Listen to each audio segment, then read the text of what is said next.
আমি মাহবুব ভাইয়ের চেয়েও অসুস্থ, তারপর এসেছি সম্পূর্ণ আমার বিশ্বাস, আমার হৃদয়ের টানে। আমি জানি না আমরা এই মুহূর্তে কোন বাংলাদেশে দাঁড়িয়ে আছি।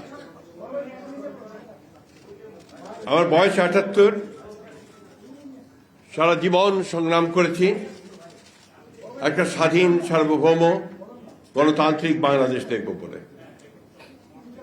আজকে যে বাংলাদেশ দেখছি, এই বাংলাদেশের স্বপ্ন আমি কোনোদিন দেখিনি। প্রিয় সহকর্মীরা, অত্যন্ত পরিষ্কার, এখানে খুব কথা বলার কিছু নেই। আজকে ডেইলি স্টার নয়, প্রথম আলো নয়, আজকে গণতন্ত্রের উপর আঘাত এসেছে। আমার স্বাধীনভাবে চিন্তা করার যে অধিকার, আমার কথা বলার যে অধিকার, তারপর আবার আঘাত এসেছে।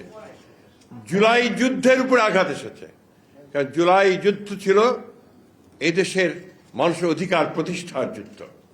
আজকে সেই জায়গায় আঘাত এসেছে। তাই আমি আমার অনুরোধ আপনাদের কাছে, কোনো রাজনৈতিক চিন্তা দল নয়, সংগঠন নয়, সকল গণতান্ত্রিক আমি মানুষের এখন এক হওয়ার সময় এসে গেছে।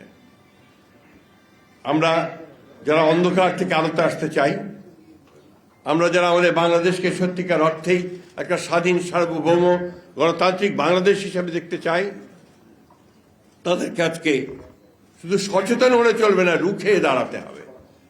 এখন রুখে দাঁড়ানোর সময় এসে গেছে। আমি আপনাদের আহ্বান জানাবো, শুধু এখানে এসে একাত্মতা ঘোষণা করা নয়, মানববন্ধন করে সংহতি প্রকাশ করা নয়, আজকে সর্বক্ষেত্রে সর্বশক্তি নিয়ে আপনারা যারা বাংলাদেশকে ভালোবাসেন তারা সবাই ঐক্যবদ্ধ হন।